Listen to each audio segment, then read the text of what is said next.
In New Orleans 2012, Bruce Kachera drove to an address someone had given him that didn't exist. As he stood in the parking lot where the address should have been, he was shot and killed.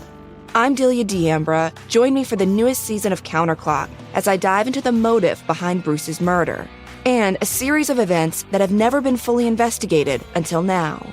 Binge all 14 episodes of Counterclock Season 5, wherever you listen to podcasts.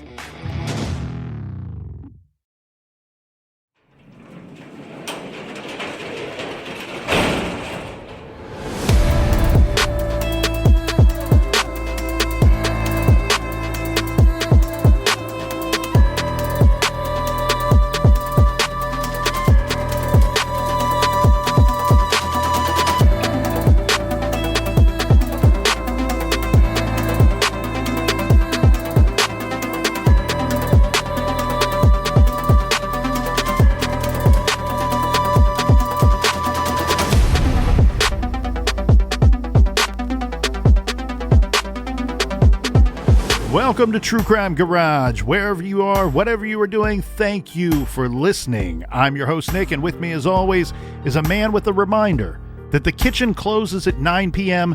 sharp. Here is the captain. I'm showing up with the intensity of Lamar Jackson. It's good to be seen. Good to see you. Thanks for listening. Thanks for telling a friend.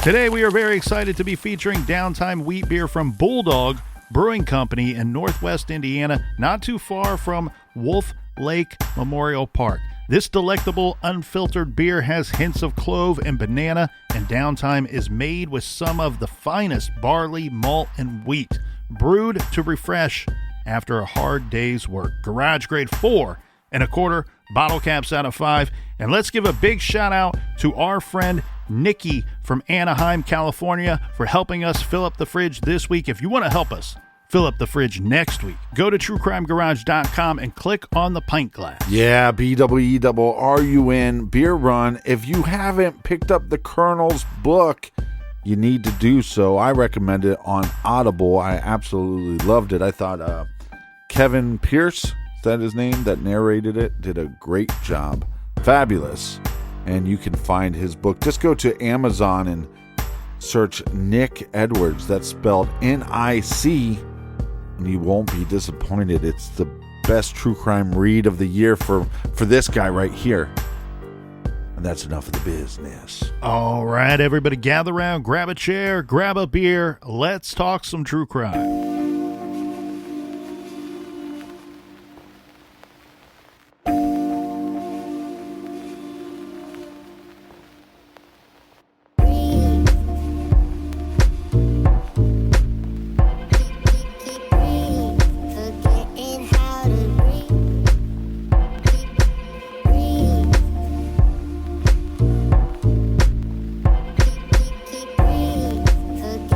Tracy Bradley told police that when she arrived at her apartment, she could not find her daughters, but instead she found a note. And she says that 10-year-old Tionda wrote this note and had left it for her. Tracy says when she gets to the apartment on Friday, she finds this note sitting on the back of her couch. She was able to produce this note for investigators and hand it over to the Chicago police. The note, in childish handwriting, said Tionda and Diamond were leaving the apartment to walk to a nearby school playground and the Jewel Osco store in the Lake Meadows shopping center. Tionda was enrolled in a summer school program at a nearby elementary school. But remember, her mom told her that she could not go to school that day because she had to stay home and babysit 3-year-old Diamond. Summer school ran every day from breakfast time at 8:30 a.m. until classes ended at 12:30 p.m. Tionda was marked absent that day for the first time ever, according to records. So this was not a typical thing that she's making Tionda stay home to watch Diamond. The note said that she was bringing Diamond along with her to head over to the playground. So they did not know Tracy Bradley, the mom, and friends and family did not know exactly which playground. It didn't specify. The note didn't clarify what playground this was, just that it was a school playground. And so she made the assumption that it was the playground of the elementary school where Tionda was going to the summer program. That makes the most sense. According to the personnel working at that school, they say that they had not seen Tionda, obviously at the school because she's marked absent, but also never saw her at any time that day on their playground.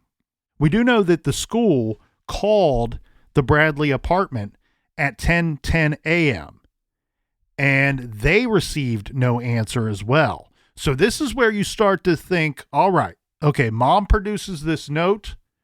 We know that mom goes off to work at 6:45. We have the school calling at 10:10 a.m. We're starting to shrink our window a little bit, right, Captain? If something happened to the girls, if they left that apartment by themselves or if they left with somebody else, it would seem to stand to reason that they probably left before this 10:10 a.m. call. Yeah, I think that makes the most sense. Now, we do know this, that there was no time written on the note. Tracy said that she immediately went to the Jewel Osco store and immediately to the playground looking for her girls once she found the note. She checked with neighbors and called family. Her sister Faith helped her search the neighborhood, and then finally she called the police at 6-ish or maybe 7-ish, depending on what report you read. Note, again, we keep circling back to this, that Tracy took about 5, maybe 6.5 hours to summon the police. Yeah, but once she starts talking to police, she's not being truthful. Do we have any indication from law enforcement that the mother turned this note over to law enforcement? Remember, she did. She produced the note and did, in fact, hand it over to law enforcement.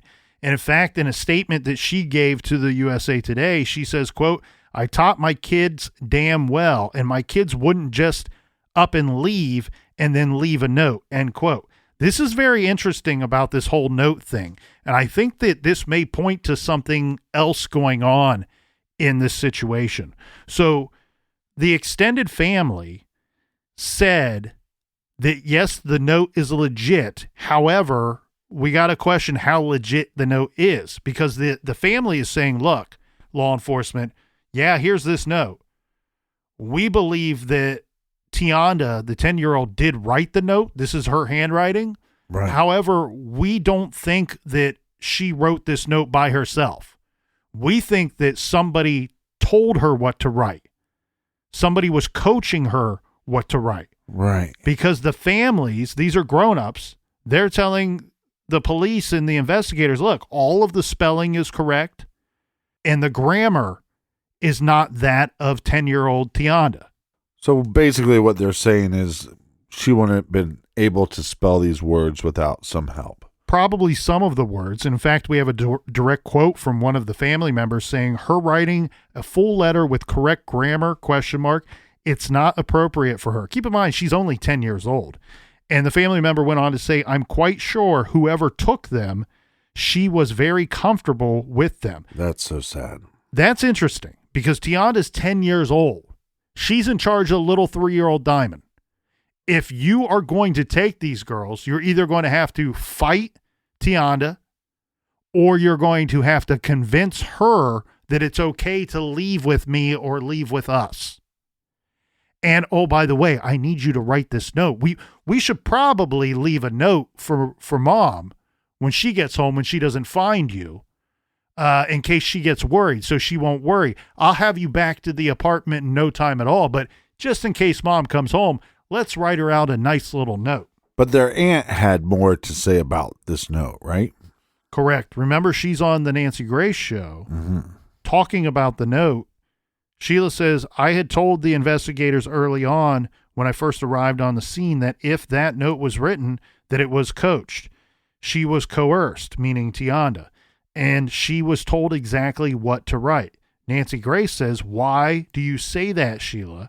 Sheila responds, well, because Tionda had access to her mom's cell phone. Remember, Tracy's at work with her cell phone, and Sheila goes on to say Tionda had access to her grandmother's phone number and other families' phone numbers. And we also found a letter that Tionda had written about 6 months prior to that, saying that grammatically, the structure of the previous letter was nothing like the one that was left that day on the couch. We have a family member, and this is backed up later by other family members, and all the while Tracy is saying the same thing. My kids don't leave notes for me. If they need to get a hold of me, they call me on my cell phone. If they can't get a hold of me, they call grandma's number. They call other family members' phones. This is the way that things went down in our apartment. Well, let's unpack this for a second, because if I have a 3-year-old and a 10-year-old, why would we, if I'm abducting them, why am I leaving a note anyways? To buy time.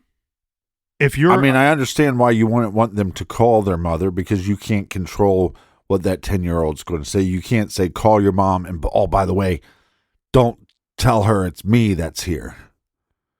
Right? Don't call your grandma because, I can't control what you're going to tell your grandma on the phone. I get why there's no call made to the mom or the grandmother, but it seems odd to me that somebody would coach them into writing a letter that I don't see how it buys you much time.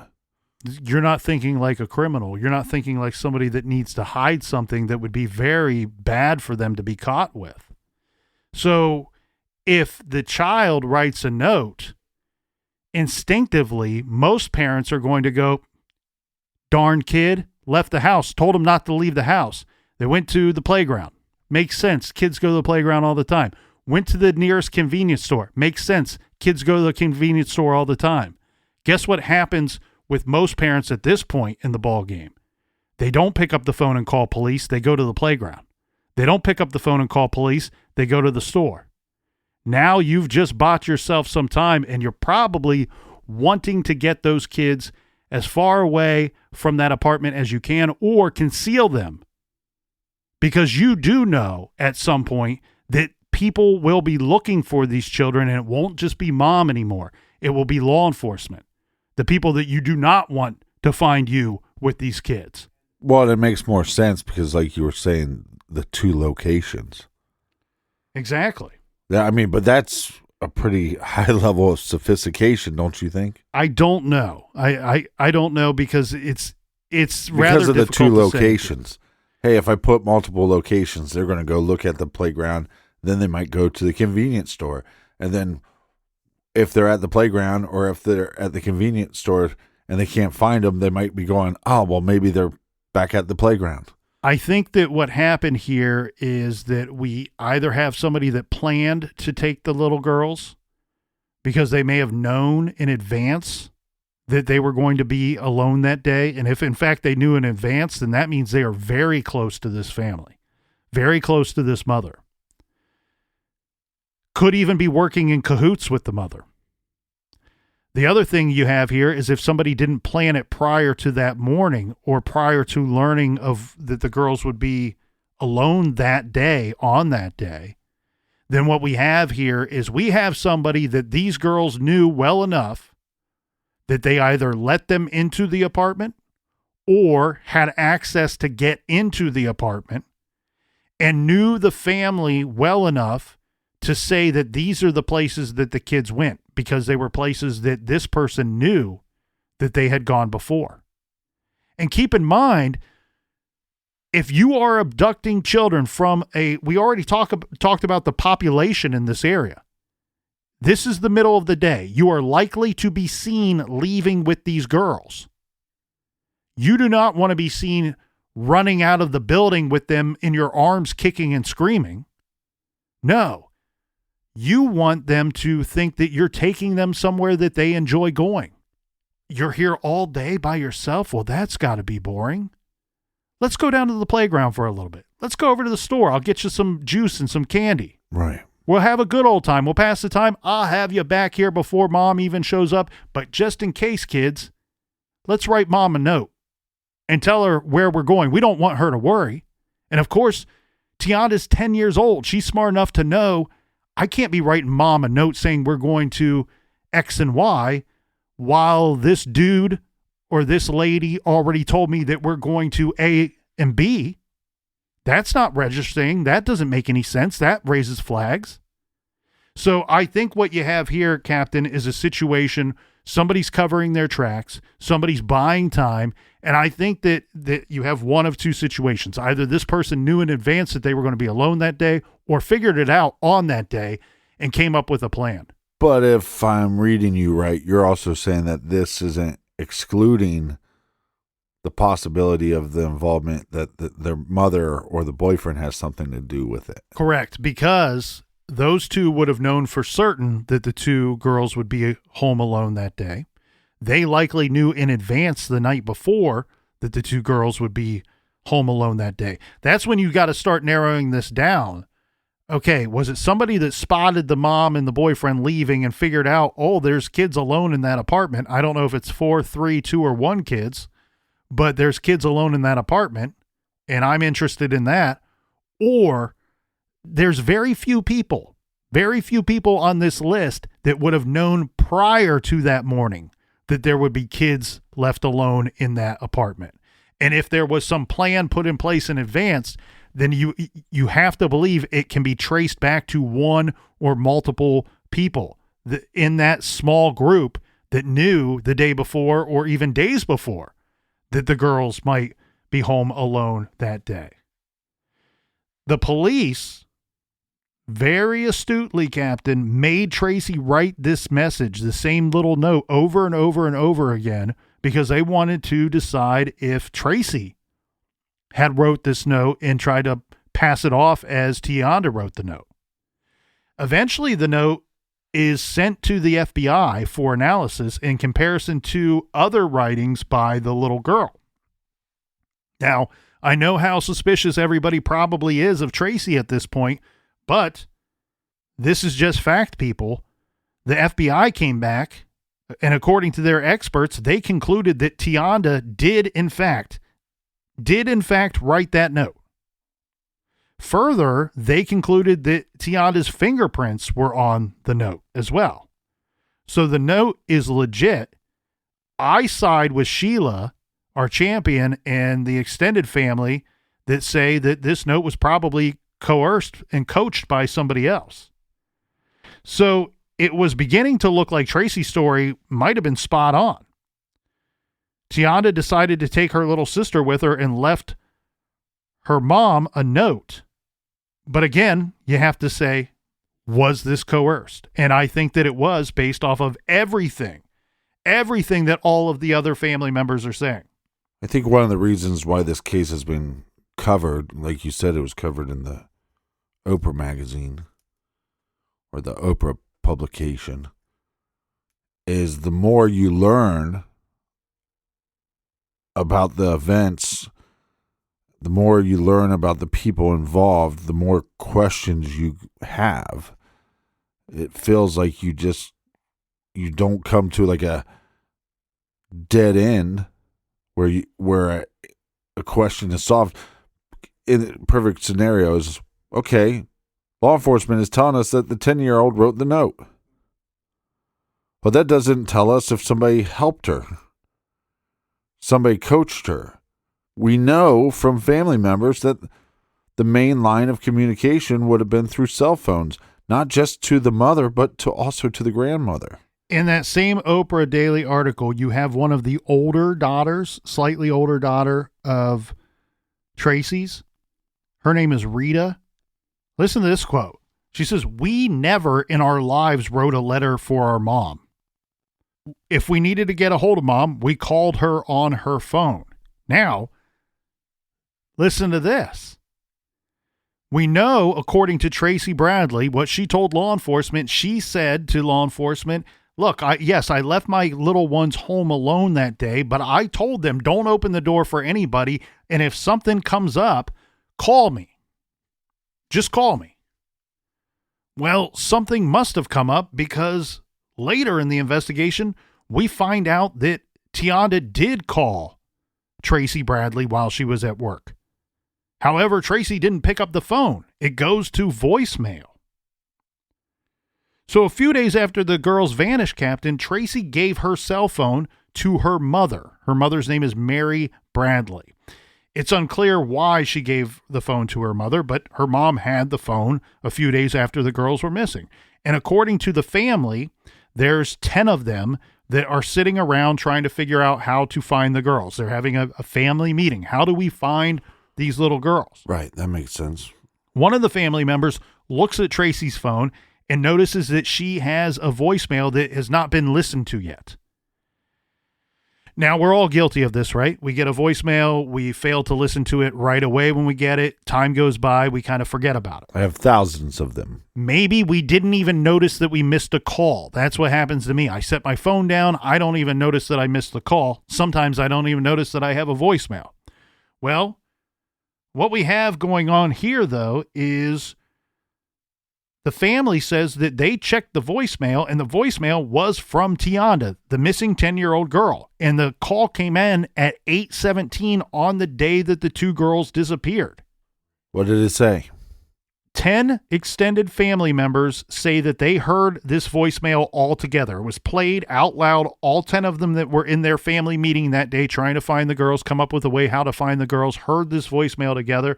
Sheila summed it up on her appearance on Nancy Grace, and she says the message said, "Mama, this is Tionda. Mom, pick up the phone. George is at the door. Can I open the door? He said that we are going to Jules to pick up the cake there. We're coming to pick you up from work." Here's the problem. There's many problems. This story makes some sense. Yeah. One of the other sisters, Victoria, her birthday was the next day. So was 10-year-old Tionda talking about George Washington, who had just dropped Mom off at work at 6:45, that he's outside the apartment at the door? She's calling Mom, "Can I open up the door?" George says that we're going to Jules, that convenience store, that store, nearby store, to pick up a cake. Makes sense to the 10-year-old. Her sister's birthday's the next day. Yeah, and if George is saying, "Hey, we're going to go to the play at the park, and then we're going to go to the store," and she tries to call Mom, and nobody answers, and then she goes, "I'll just write a note. I'll make sure I write a note." According to the media, Captain, this voicemail somehow got erased. So the Chicago Police Department has never addressed how this happened. According to the family and according to police, they said they did hear the voicemail and somehow it got erased. If 10 members of a family all tell the same story, I have no reason to believe that they're lying. Well, we don't have to question them because we do have the Chicago Police Department saying we heard the voicemail. They heard it as well. It sounds to me like the voicemail got erased once the phone was given to the police department. You know, sometimes when you're talking, I should pay a little bit more attention. Hey, you don't know how you missed that, and apparently the Chicago Police Department does not know how the voicemail got erased. They never addressed this publicly other than to say that they heard the voicemail. Yeah, but I wonder if it's one of those things, if it was played so many times and you don't hit save every time, you know, if it just goes away, who knows? You got to get one of these digital forensic people in your big giant police department there in one of the largest cities in the United States to help you work a phone. Yeah, but does it even matter? If 10 people from the family know what it says, right, you're right, and law enforcement knows what it says, then George has a lot of answering to do. As a wise man once said, you are absolutely right.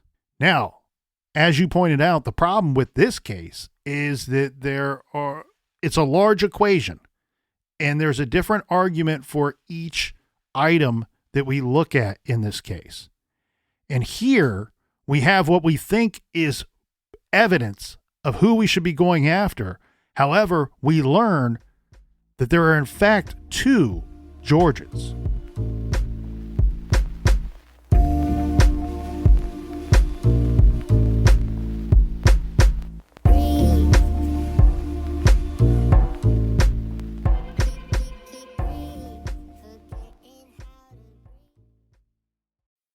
In New Orleans 2012, Bruce Kachera drove to an address someone had given him that didn't exist. As he stood in the parking lot where the address should have been, he was shot and killed. I'm Delia D'Ambra. Join me for the newest season of Counterclock as I dive into the motive behind Bruce's murder and a series of events that have never been fully investigated until now. Binge all 14 episodes of Counterclock Season 5, wherever you listen to podcasts.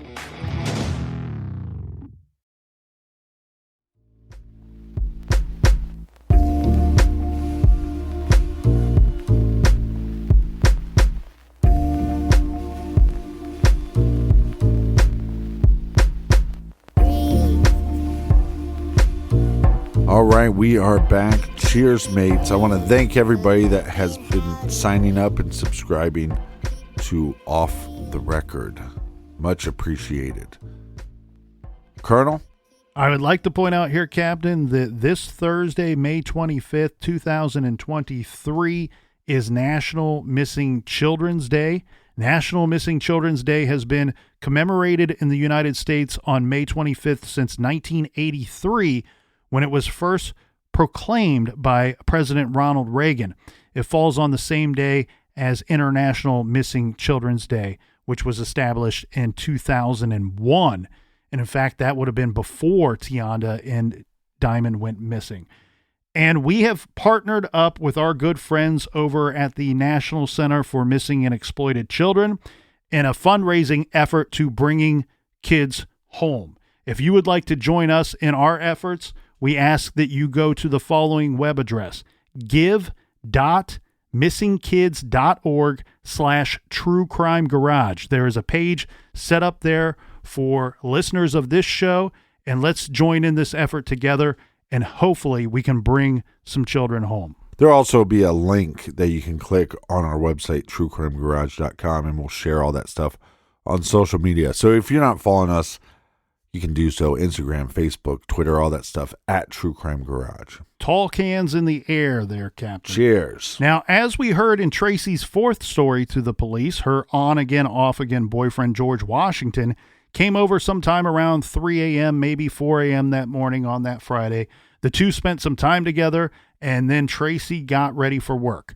George drove her to her job and dropped her off at work at about 6:30, 6:45 a.m. that morning. Now, we do need to tell all of the wonderful listeners out there that, yes, in fact, George Washington was Diamond's father. So, we hear this voicemail evidence. Did George head right back to the apartment to take care of his little girl for the day while mom was at work? Remember the voicemail? Right. George is here. Should I let him in? Was George playing the good, responsible father taking care of his child? Nope, not according to Mr. George. George agreed to come in for questioning with police, sat down for a series of interviews with police. He spent 2 entire days being questioned. George told police that he never went back to the apartment, never saw the girls that day, nor did he participate in the searches for the girls when Tracy discovered that they were missing. He said it wasn't his problem, because he did not believe that Diamond was his child. In fact, he said that he and Tracy had argued about who the father was, and he insisted on taking a paternity test. So it sounds to me, Captain, like we may have found out after the girls are missing that he is, in fact, the father of 3-year-old Diamond. Well, congratulations, George, that you didn't come back to watch your daughter, or the daughter that you weren't claiming. But where were you?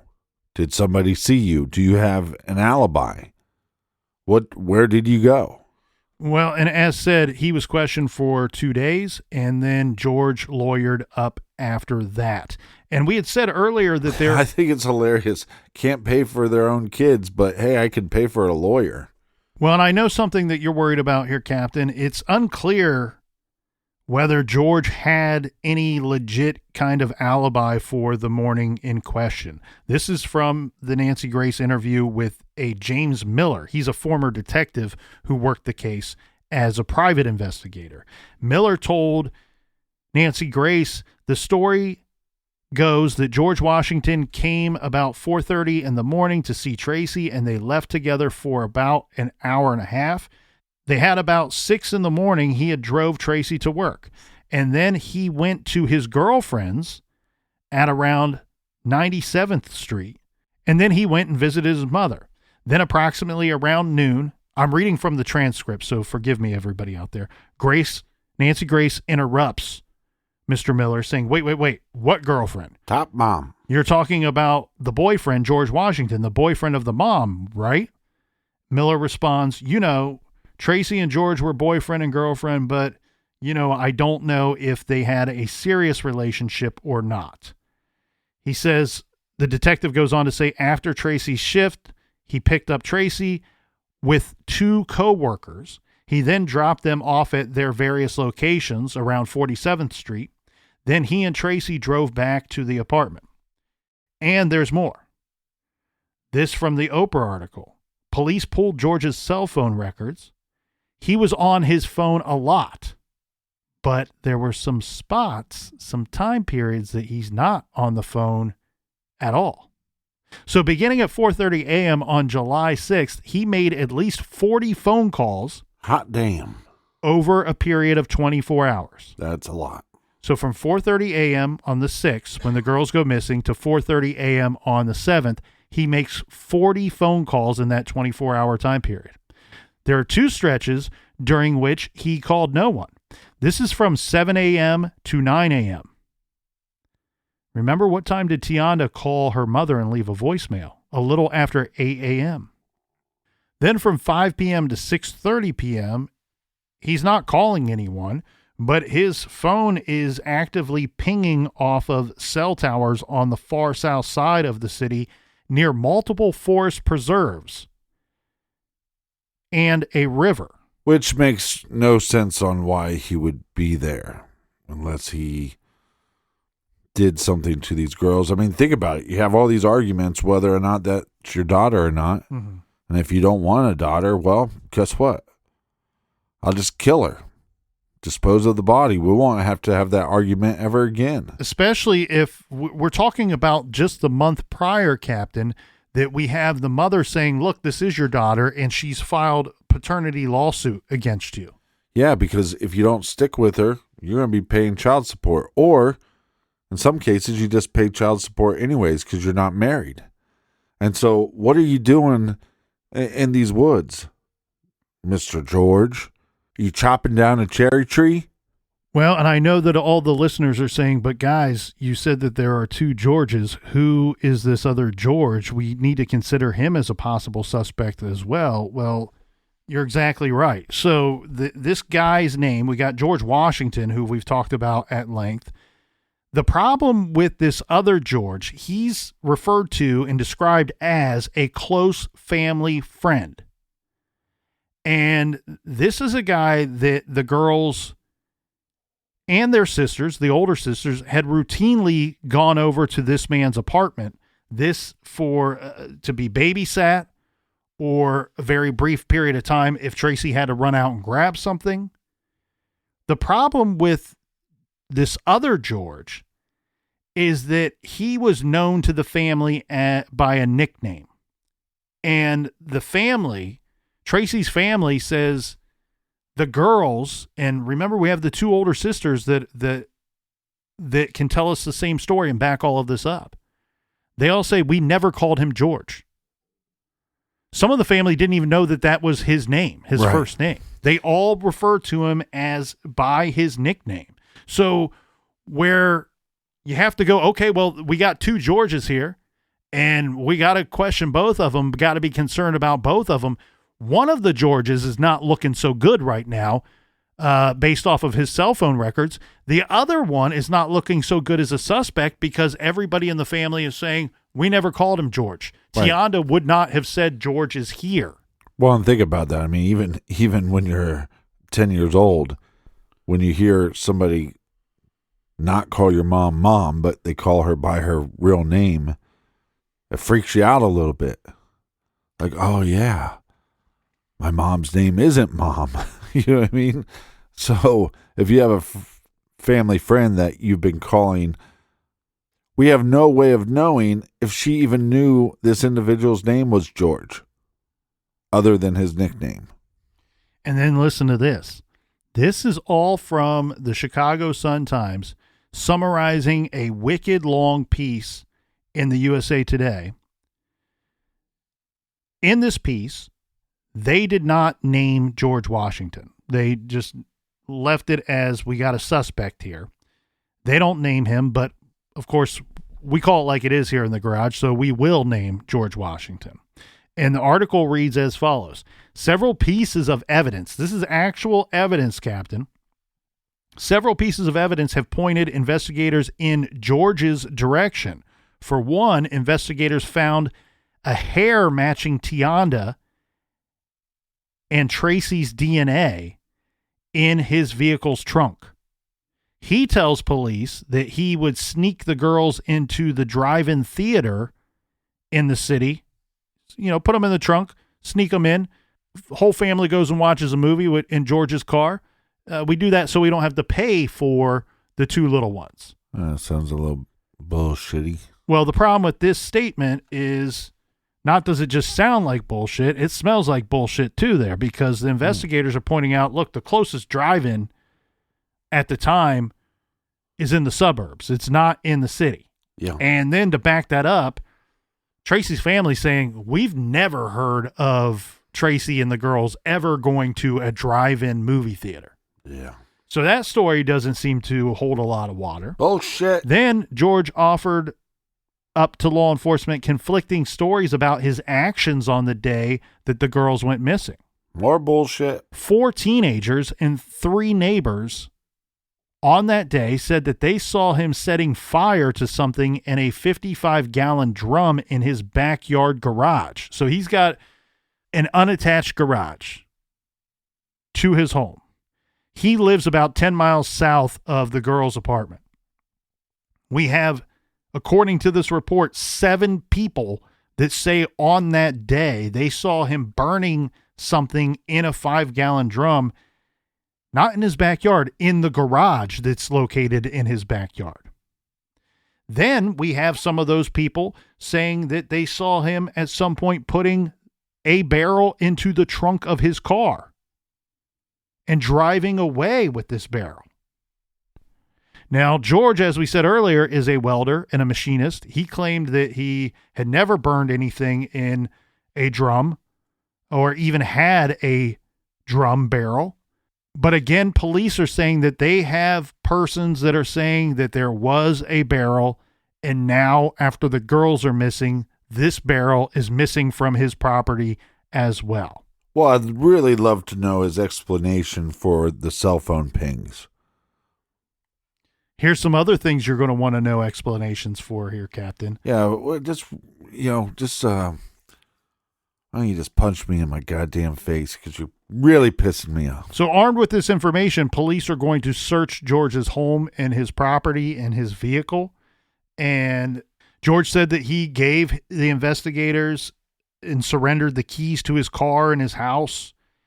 Now, investigators are saying in his garage, they found recently purchased rubber gloves, contractor trash bags, and bleach, all from a Home Depot, that investigators think could have been a way of cleaning up after the girls went missing. Police have the receipt for the purchase. So they go missing on the 6th. On the 7th, George bought contractor trash bags, gardening gloves, and protective neoprene gloves. When police searched his home several days later, they find the receipt, and there are 5 bags missing from the roll, and the gardening gloves were not found at all. Remember, we have reports that say that he burned something in a 55-gallon drum, which then other witnesses say that they saw him loading this drum into his car and that he left for about 45 minutes, and he and his car come back to his home about 45 minutes after leaving with this 55-gallon drum. I have a big issue with George when he says, I didn't even own this barrel. So these eyewitnesses are just making that up? You see what I'm saying? Like it becomes according to way George. more I just making suspicious that up. because it's like Right. I would even buy. I don't really know what they're talking about. Maybe I own one. I don't remember what I did with it. Anything other than that never existed. I never had one of those. I don't know what you're talking about. Well, and there's other proof, too, to back up some of these eyewitnesses' stories and statements. Police found burn marks at the top of his garage. Right. Smoke, heat, fire rises. And the witnesses say he was burning something not in the backyard, but inside the garage of his backyard. And later, police find burn marks on the rafters and the ceiling of that garage. And why would you do that? Because you'd want to conceal what was in that barrel. And remember his prior statements to law enforcement. I did not have a 55-gallon drum. I did not burn anything. Somebody burnt something in this garage. Well, there's a lot of other people that police look into, but it's hard to turn away from George Washington. And then the other issue becomes, because the mother isn't being that honest with anybody, let alone law enforcement, it makes you wonder, is she a part of this? Or is she just dumb and kind of covering up for him or trying to protect him in some way? Or some of this stuff too, you wonder, Captain, is she smart and just preoccupied with the fact that her kids are missing and might be an emotional wreck, very distracted. So, but let's kind of piece all this together. What we do have here is suspicious behavior and movements by George Washington. Tionda leaving a voicemail for her mother saying that George is at the door. So this is somebody that either through the door vocally identifies himself as George to the kids, or I don't know if there's a peephole or if there's a way for the children to see outside of the front door to the apartment, and she is visibly identifying this person as George to her mother on the voicemail. If it's not George Washington, there's a lot of coincidences here pointing to him. Right.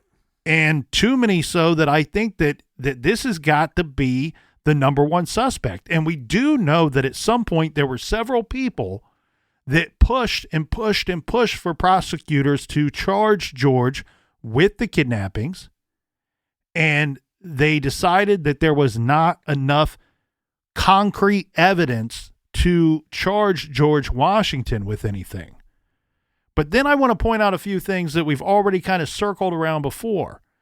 I'm a little suspicious of anyone that would have known that the girls would have been alone in the apartment prior to the day that they went missing. Yeah. The sisters aren't there. The older sisters are conveniently not there, and they're at grandma's house.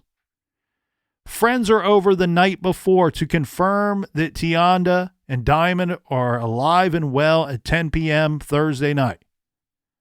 Then we have Tracy, who goes off to work and tells 4 different stories when she comes home and does not find her kids. 4 different stories to police.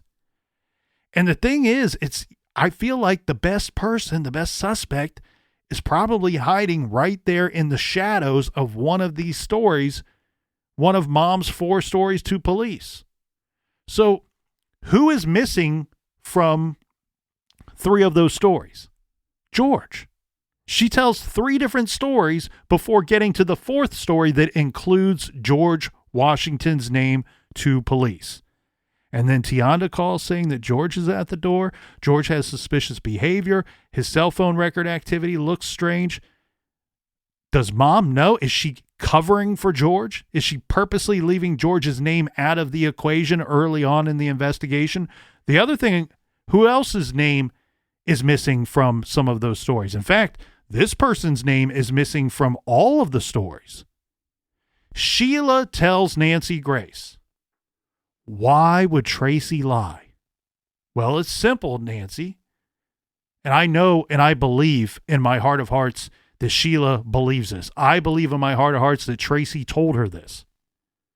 Sheila tells Nancy Grace, Tracy lied because a family friend, somebody close to our family who has had run-ins with Illinois Department of Child and Family Services, told her, just go look for your kids. Don't call it in.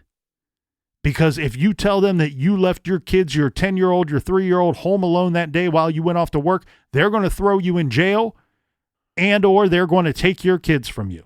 Right. Well, that person is not mentioned by Tracy to police. That portion of the story of why she lied is not mentioned to police. Who is that person's name? Is that person George Washington? Who could that person be? Why would a person tell mom, don't call the police? For the same reason that somebody would coerce and coach a 10-year-old to write a note and leave a note for mom. The other thing, too, that we know that happened in this case there, Captain, is Wolf Lake Memorial Park was searched extensively on more than one occasion. We have witnesses that say that they saw George Washington burning something in a 55-gallon drum in his garage and then loading that drum up into the back of his car and driving off and then coming back without the drum 45 minutes later. Guess where Wolf Lake Memorial Park is? 22 to 24-minute drive from George's home. I think that police were onto something. I think that there's a chance that they were in the right location. This area is huge. This area is huge, and maybe it's just too big. Maybe they didn't find what they were looking for. And oh, by the way, Wolf Lake is huge itself. It's an 804-acre large lake. I would not be surprised that if George Washington dumped and disposed of a drum that contains significant evidence to this case, I would not be surprised if it's eventually found and recovered in that Wolf Lake Memorial Park. But I like to go back as if I'm law enforcement. If I'm law enforcement and I have all these things pointing to this bag of shit, right? Cadaver dogs. Did they use them? Scent dogs. Did they use them? Mm-hmm. Well, I don't know if they used them, but they use canine units looking for the girls that night and during the but I'm guessing they're not looking for their bodies in those parks, and I wish they would. And again, I think this is one of those situations, and that's why a lot of these other persons of interest, this other George, those kind of fall by the wayside because I think law enforcement, once they got on the scent of George Washington, and it's like here's a situation where the victim, by leaving that voicemail, is giving you the information that you need to point you in the right direction. Now all you have to do is collect enough evidence to charge this monster, and he's a monster. To destroy a 3-year-old, to destroy a 10-year-old. I mean, I think it's one of those cases where all the evidence points in this direction, but can we prosecute him? You have to hope, if in fact that somebody wanted to get rid of the two girls, that maybe they gave them away rather than got rid of them. You have to hope and pray that that could be a possible scenario here, and that maybe if George is the best suspect, that he was burning evidence rather than something else. FBI profiler Pat Brown spoke to Nancy Grace about this case. And before we get into what she said, we should point out that Tracy and George Washington said that they were going to be taking the two little girls on a camping trip. A lot of the family found this to be weird because it's my understanding that this was not a regular activity and that it may have never have happened before, at least with George and the two little girls. In George's defense, police did find evidence, proof positive, that he did in fact either purchase or borrow some camping equipment. This would indicate that maybe there is some truth to that story, that weekend we were going to go camping. However, what police also did not uncover was any prior arrangements. They didn't reserve a campsite, even though it's near 4th of July weekend, which 4th of July that year was on a Wednesday. So the weekend prior and the weekend after are going to be very busy camping weekends. Now, maybe George Washington is not a camper and would not know it's in our best interest to reserve a site before we drive out there. But listen to this. Where they were supposedly going to go camping, or according to George, where they were going to go camping, was in Indiana. Wolf Lake Memorial Park sits right on the state line. It's about half in Indiana and half in Illinois. And we already pointed out the proximity to George's home to that park, to that large outdoor nature preserve.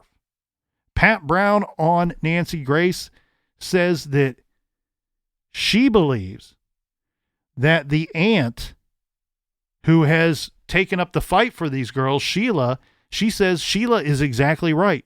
Sheila is right on the money. She believes this is not a stranger abduction. Pat Brown says, I believe it's not a stranger abduction. I believe that it goes right back to those Georges.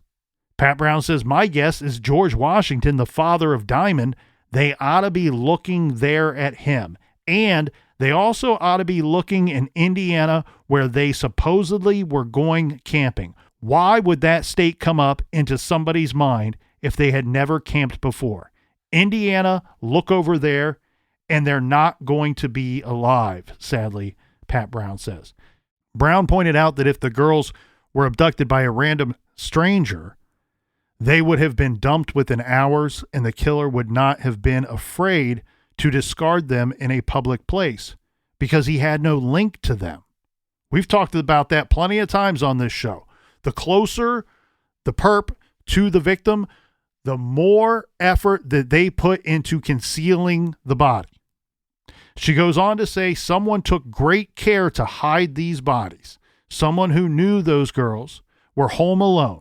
Someone who the girls were comfortable with. Someone who either knew to pose as a guy named George or who was a guy named George. As the captain pointed out, the FBI is still offering a $10,000 reward for information about the Bradley sisters and their disappearance. A statement to Oprah Daily reads, the FBI is still actively providing investigative assistance to the Chicago Police Department with respect to the disappearance of Diamond and Tionda Bradley. There have been personnel changes at the Cook County State's Attorney's Office since the girls vanished, and many hope that a new regime will mean charges will be brought in this case. According to our friends at the Charlie Project, based off of information of when the girls went missing, Diamond is 3 foot 40 pounds, black hair, brown eyes. She has a scar on the left side of her hairline. She normally wears her hair braided in the back with 4 ponytails. Diamond has deep set eyes. 10-year-old Tionda, 4'2", 70 pounds. Tionda has brown hair, brown eyes, has a quarter-size burn scar on her left forearm. She had a scrape on her left calf at the time of her disappearance in July of 2001, and she normally wears her hair in long ponytails. She loved to dance and loved gymnastics. In 2021, to mark the 20th anniversary of Tionda and Diamond's disappearance, the National Center for Missing and Exploited Children released new age-progressed images of the girls. They have Tionda seen at 30 years of age and Diamond at 23. Age-enhanced images can be seen on our True Crime Garage National Center for Missing and Exploited Children fundraising page. Again, that web address is give.missingkids.org/truecrimegarage. The FBI asks anyone with information about the disappearance of these girls to contact Chicago Police Department detectives at 312-747-8380 or your local FBI office. In a twist, in an update, there has been a female that has come forward on TikTok claiming that it's possible that she is the 3-year-old girl that was missing, and she has contacted the FBI to try to get DNA testing done. Now, the family came out and said, well, we've actually had at least a dozen girls come forward and say, I might have been one of the abducted girls or kidnapped girls, but none of them have gone as far as to contact the FBI to get DNA testing done. That just happened 2 days ago, so we will stay on that with any updates as far as if she is one of the missing girls or not.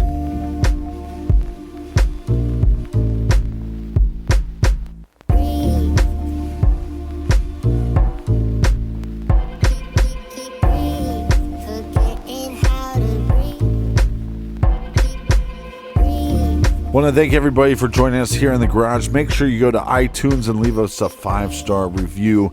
Colonel, do we have any recommended reading for the beautiful listeners? This week we are recommending Aftermath of Jennifer Kessie's Abduction, An Uncle's Quest for Understanding and Inspiring Life Lessons by Bill Gilmore. 17 years ago, Bill Gilmore and all of the Kessies and their extended family went from watching the news to living a true crime story. Bill's niece Jennifer Kessie was abducted and vanished without a trace in Orlando, Florida. Gripped by sadness while grappling with brokenness, a pivotal invitation brought hope out of helplessness. As we all know, the true crime community can play a considerable advocacy role through compassionate and ethical coverage of individual cases and bring a collective loud voice to the conversation. And please keep in mind, that Jennifer Kessie is still missing, and there is a reward for information or to help find her. And you can call in any information you have to the FBI at 866-838-1153 or call the crime line at 800-423-TIPS. That's TIPS. Go ahead and check out Aftermath of Jennifer Kessie's Abduction by Bill Gilmore. You can find that recommendation and many others on our website, truecrimegarage.com. And until next week, be good, be kind, and don't litter.